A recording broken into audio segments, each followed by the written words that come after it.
Scene script. Have you ever wondered the sheer power that a single bolt of lightning holds? It's a spectacle to behold, a stark reminder of nature's raw and unbridled energy. But what if we were to measure the energy of a lightning bolt? How would it stack up against the energy we use in our daily lives? Well, let's start by understanding that a bolt of lightning carries with it about 1 billion joules of energy. That's a 1 followed by 9 zeros, folks. Now that might not mean much at first glance, so let's put it into perspective. Imagine your average 60-watt light bulb. It's not particularly bright, but it does its job well enough. Now, if we were to power this light bulb using the energy from a single lightning bolt, it could stay lit for about 4.5 months straight. That's right, nearly half a year of light from just one bolt of lightning. But let's go bigger.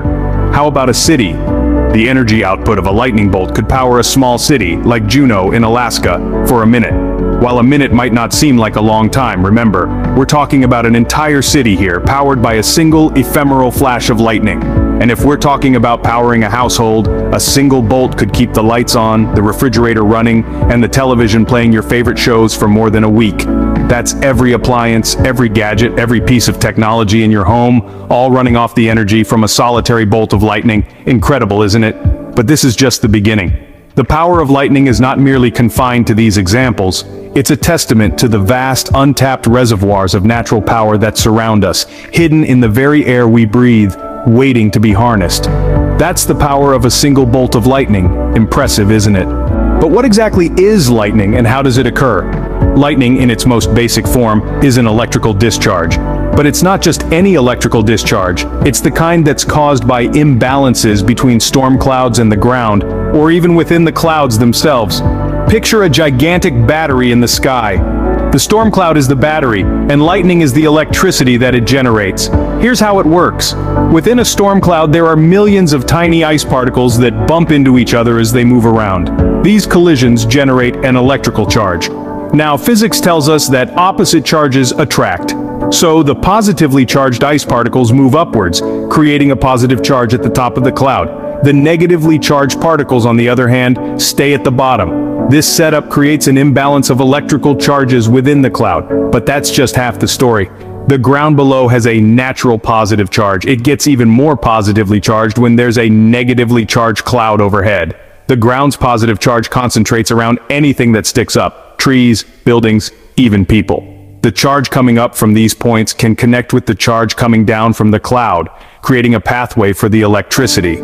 This is where the real show begins. When the connection is made, the negative charge in the cloud races downward in a flash of lightning. The electrical discharge heats the air around it to around 50,000 degrees Fahrenheit. That's hotter than the surface of the sun. This rapid heating causes the surrounding air to expand and then contract quickly, creating the thunder we hear after the lightning. But the lightning we see isn't a one-way trip. The initial flash, or stepped leader, causes a stream of positive charge, or return stroke, to race up to the cloud. This return stroke is what we actually see and recognize as lightning. So, the magnificent spectacle of lightning is essentially nature's way of balancing things out. Let's delve deeper and understand where lightning actually originates from. To truly understand the birth of a lightning bolt, we first need to take a look at storm clouds, also known as cumulonimbus clouds. These clouds are formed when warm, moist air rises and cools, causing water vapor to condense and form a cloud. As the cloud gains height and reaches cooler air, ice particles start to form. Now here's where things get interesting. Due to a process called convection, the cloud begins to separate into regions of positive and negative charges. This is caused by the constant movement of the ice particles and the water droplets within the cloud. As these particles and droplets collide, electrons are knocked off, creating a charge separation. The upper part of the cloud, where the ice particles are, becomes positively charged, while the lower part, where the water droplets are, becomes negatively charged.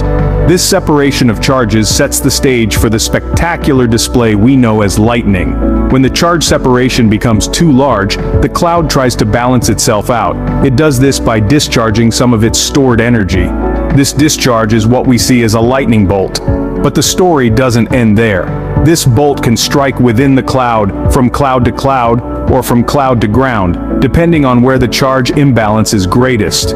When it strikes the ground, it seeks out the path of least resistance, often targeting high points like trees or buildings, or even the ground itself. So, what we see as a quick flash in the sky is actually the result of a complex series of events that take place inside a storm cloud.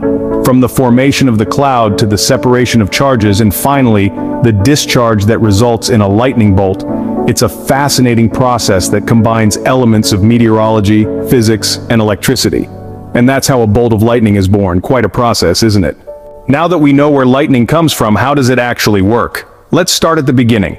The process of a lightning strike commences with the formation of what we call a stepped leader. This is an initial invisible discharge of electrons that zigzags downward from a storm cloud.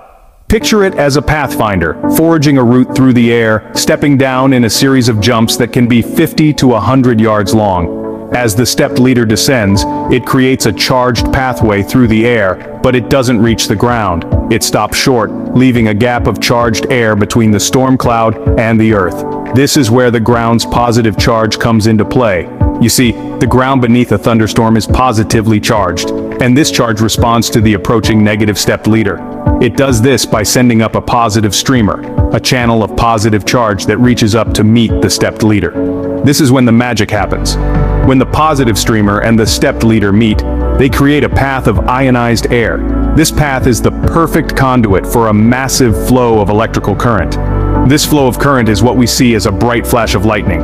But the spectacle isn't over just yet. The initial flash of lightning we see is actually moving from the ground to the cloud. This is known as the return stroke, and it's the most luminous part of a lightning strike. It's also the fastest, traveling at 1/3 of the speed of light.